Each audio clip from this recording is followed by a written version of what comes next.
When you install your seat forward facing, you need to make sure that you're installing it in an upright position. If you've previously been using your seat rear facing, then you will already have the anti-rebound bar and the rear facing base on, and you'll need to remove them. To remove the anti-rebound bar, we've already got the cover off. You're going to remove the locking pin, which is just underneath. Oops. You look just like that, and then you're going to push the tab right up at the top of the anti-rebound bar and just let it come right down and out. To remove the base,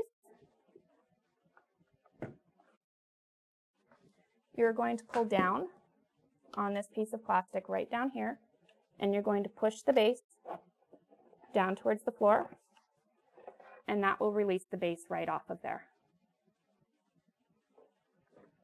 Once you have the base off, we're going to set the seat upright again, and then we're going to reach over, we're going to grab the recline handle, and we're going to shift the seat into the upright position. When you're using the seat forward facing, you can use either recline position 1 or recline position 2. Now you're ready to install your seat.